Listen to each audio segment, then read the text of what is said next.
मैं इस टीम में 4 कप्तान रखूंगा, अलग अलग मैच के लिए अलग अलग लीडर। कोच की ऐसी स्टेटमेंट सुनते ही सब चौंक गए। अरे भाई, ये कैसी कोचिंग है, पक्का फेल होगा। और ऐसा ही हुआ। उसका ये कोचिंग मेथड मुंह के बल के था और उसकी टीम पॉइंट्स टेबल में सबसे नीचे थी। कई कंट्रोवर्सी हुई, टीम में दरार आ गई, डिजास्टर, जिसके बाद उसे कोचिंग से निकाल दिया गया। दोस्तों, क्रिकेट के मैदान पर जो लड़ाई दिखती है वो सिर्फ बल्ले और गेंद तक सीमित नहीं होती। असली टकराव अक्सर ड्रेसिंग रूम के भीतर होता है, जहां ईगो, रणनीति, राजनीति और माइंडसेट टकराती है। और इन टकरावों के केंद्र में कई बार होते हैं टीम के कोच की भूमिका हमेशा आसान नहीं रही। दो धारी तलवार है। जहां एक अच्छे कोच ने टीम को विश्व चैंपियन बनाया, वहीं विवादित कोच ने टीम का माहौल बिगाड़कर खिलाड़ियों को एक दूसरे के खिलाफ खड़ा कर दिया। और आप लोगों ने भी गौतम गंभीर वाली वीडियो पर इतने भर भर करके कमेंट किए हैं कि हमें ये वीडियो लानी पड़ रही है। तो चलिए आज हम जानेंगे क्रिकेट इतिहास के 5 सबसे विवादित कोचों की कहानी। क्यों ये चर्चाओं में आए,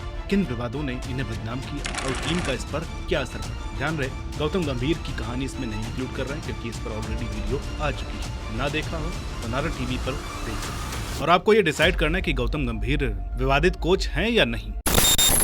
जब भी कभी बात हो रही हो सबसे कंट्रोवर्शियल कोच की और पहले नंबर पर हम ऑस्ट्रेलिया के पूर्व महान बल्लेबाज ग्रेग चैपल का नाम न लें, तो ये ठीक वैसा ही होगा जैसे बिना नमक के खाना। शायद भारतीय क्रिकेट के सबसे काले अध्याय के पीछे इन्हीं जनाब का हाथ था। क्यों, आइए बताते हैं। दोस्तों, जब 2003 में सौरव गांगुली ने ऑस्ट्रेलिया दौरे पर पहले ही मैच में शतक लगाया था, तो तभी से चैपल के दिए उन टिप्स से इतने इम्प्रेस हुए थे कि उन्हें भारतीय टीम का कोच बनाने का सोच चुके थे। कारण साफ था, जिस दिग्गज ने 70-80 के दशक में डडली बॉलिंग को फेस करने के बावजूद 54 की औसत से टेस्ट में और 40 की औसत से ओडीआई में 9000 से भी ज्यादा रन बनाए।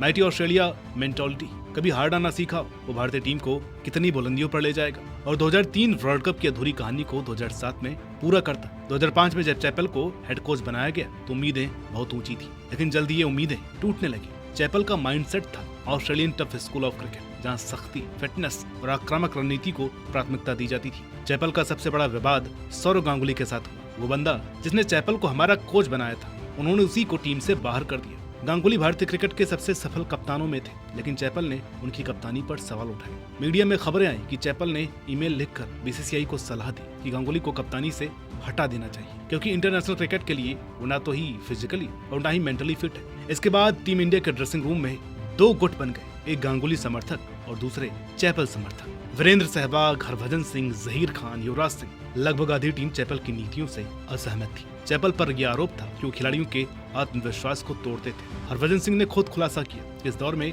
कोई भी एक दूसरे पर विश्वास नहीं करता था। ये डिवाइड एंड रूल वाली नीति ने टीम को तोड़ दिया। सीनियर्स की डिसरेस्पेक्ट और प्री मैच्योर यंगस्टर्स को समय से पहले इंटरनेशनल क्रिकेट में एक्सपोज करना बहुत महंगा पड़ा। राहुल द्रविड़ भले ही उस समय कप्तान थे, लेकिन पूरी तरह से टीम का संतुलन बिगड़ चुका था। चैपल ने तो सचिन को यह सलाह भी दी कि तुम द्रविड़ से कप्तानी ले लो, हम भारतीय क्रिकेट पर सालों राज करेंगे, जिसे सचिन ने मना कर दिया और मीडिया में भी बता दिया। 2007 वर्ल्ड कप में भारत का शर्मनाक प्रदर्शन चैपल की विदाई का कारण बना और आखिर में इनके भी हाथ खड़े हो गए जब इन्होंने बीसीसीआई को मेल करके कहा कि मैं अपने इस कॉन्ट्रैक्ट को एक्सटेंड नहीं करना चाहता। आज भी फैंस चैपल युग को भारतीय क्रिकेट का सबसे काला अध्याय मानते हैं।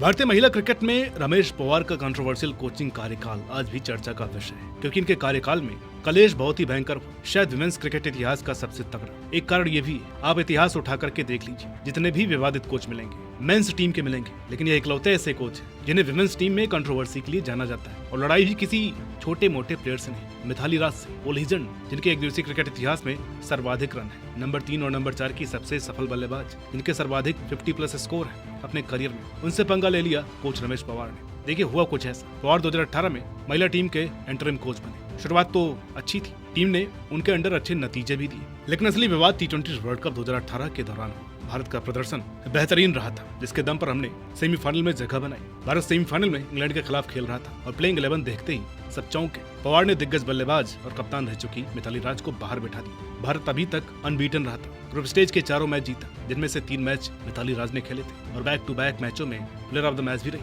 अब ऐसे में सेमीफाइनल जैसे बड़े मुकाबले में इतनी एक्सपीरियंस्ड और अच्छे फॉर्म में चल रही प्लेयर को बिठाना हमें बहुत भारी पड़ना था, और पड़ा भी। भारत मैच हार गए और बाहर हो गया।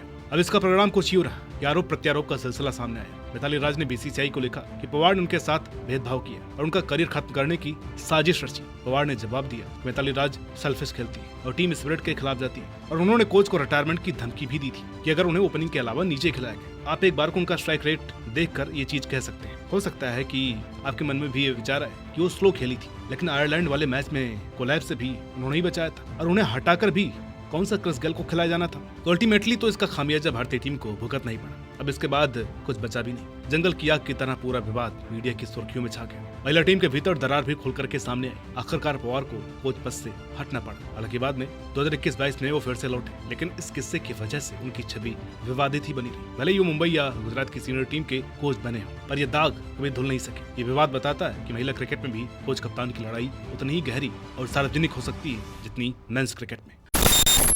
दोस्तों, लोग माइटी ऑस्ट्रेलिया की तारीख में अक्सर कसीदे पढ़ते हैं कि उस टीम के प्लेयर घातक थे, कप्तान गैंगस्टर थे, मगर सोचिए उस टीम का कोच कितना तेजस्वी होगा जिसके कार्यकाल में ऑस्ट्रेलिया ने 2003 और 2007 का वर्ल्ड कप, 2006 की चैंपियंस ट्रॉफी जीती थी। यही नहीं, टीम उनके कार्यकाल में लगभग अजेय रही थी। ये कोच थे जॉन बुकानन, कि जिस टीम के ये कोच हों उसकी उपलब्धियां भी शानदार ही होंगी। लेकिन क्या आप जानते हैं कि ऑस्ट्रेलिया के उस गोल्डन पीरियड के कोच जॉन बुकानन शायद क्रिकेट इतिहास के सबसे चर्चित और विवादित कोच रहे। कारण है उनकी अजीबोगरीब स्ट्रेटजी, जिससे विवाद ही हुए। बुकानन के तरीके बेहद अजीब और अनोखे माने जाते थे, जिनमें से एक था मल्टी कैप्टन थ्योरी, जो उन्होंने 2009 में इंट्रोड्यूस किया। मतलब अलग अलग हालात में अलग अलग कप्तान। आईपीएल में कोलकाता नाइट राइडर्स के कोच रहते हुए उनकी मल्टीपल कैप्टनसी थ्योरी सामने आई, जो खुद उन्होंने एक प्रेस कॉन्फ्रेंस में बताई, और ये पूरी तरीके से फ्लॉप हो गई, जिसका रिजल्ट ये रहा कि शाहरुख खान की टीम 2009 आईपीएल में बुरी तरीके से फेल हुई, पॉइंट्स टेबल में बॉटम पर खत्म किया और बुकानन को कोचिंग से हटा दिया गया। इस थ्योरी का अधिकतर लोगों ने मजाक ही उड़ाया। जैसे दिग्गज खिलाड़ी शेन वॉर्न ने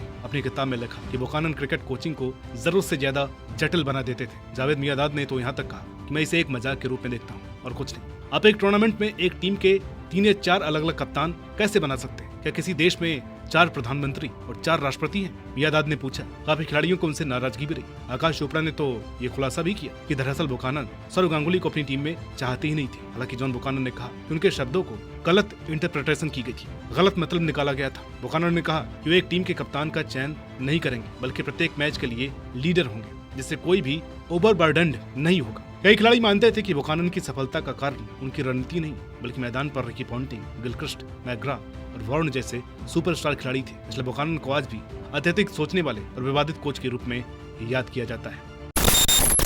बॉब वुलमर पाकिस्तान क्रिकेट के कोच थे और उनका विवाद क्रिकेट के इतिहास का सबसे रहस्यमय अध्याय है। बारमूडा ट्रायंगल से भी बड़ी मिस्ट्री, जिसे आज तक कोई सुलझा नहीं पाया। पर क्यों, आइए जानते हैं। बात करें इनके कोचिंग करियर की, तो इंग्लैंड के पूर्व खिलाड़ी वुलमर ने पहले साउथ अफ्रीका और बाद में पाकिस्तान को कोच किया, और कोचिंग भी कोई फीकी नहीं, ऐसी यादगार कि देख करके मजा आ जाता था। साउथ अफ्रीका जैसी वर्ल्ड फेमस जोकर टीम भी उनके राज में 1998 में चैंपियंस ट्रॉफी जीती थी, कॉमनवेल्थ गेम्स में गोल्ड जीता था। ऐसे लकी चार्म थे वुलमर। 90 के दशक में इन जनाब ने ही रिवर्स स्वीप को एक पॉपुलर शॉट बनाने में नायक की भूमिका निभाई। कंप्यूटर पर एनालिसिस भी इन्होंने ही शुरू किया। कोच बनते ही पाकिस्तान में भी इन्होंने नई तकनीकी और प्रोफेशनलिज्म लाने की कोशिश की। वो काफी हद तक कामयाब भी हुई और पाकिस्तान की टीम में काफी अच्छे रिजल्ट भी दिखे। मगर फिर आया 2007 वर्ल्ड कप और मौत। तो हुआ यूं कि उस टूर्नामेंट में पाकिस्तान बांग्लादेश से भी हार कर वर्ल्ड कप से बाहर हो गया। कुछ ही घंटों बाद जमैका के होटल में वुलमर मृत पाए गए। शुरुआत में कहा गया कि उनकी हत्या हुई, वो भी गला घोटकर, लेकिन बाद में रिपोर्ट्स में इसे दिल का दौरा बताया गया और मर्डर को एक नेचुरल डेथ में बदल दिया गया, जिसके कई विवाद और रहस्य आज भी अनसुलझे हैं। क्या खिलाड़ियों ने उन्हें धोखा दिया? क्या मैच फिक्सिंग से जुड़े राज उजागर होने वाले थे? आज तक बॉब वुलमर की मौत एक रहस्य बनी हुई है। वो क्रिकेट के सबसे विवादास्पद किस्सों में गिनी जाती है।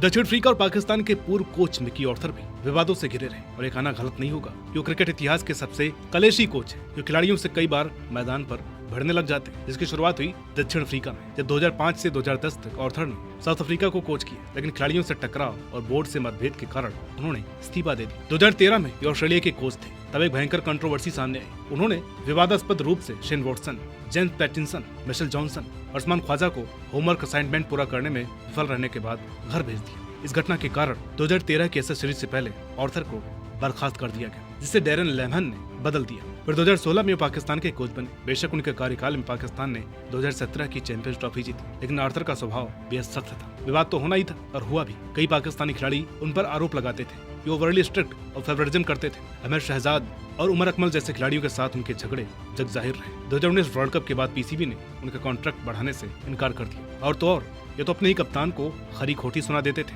जो 2021 में भारत श्रीलंका के दौरे पर देखने को मिला, जब दाशुन सनाका पर भड़क गए।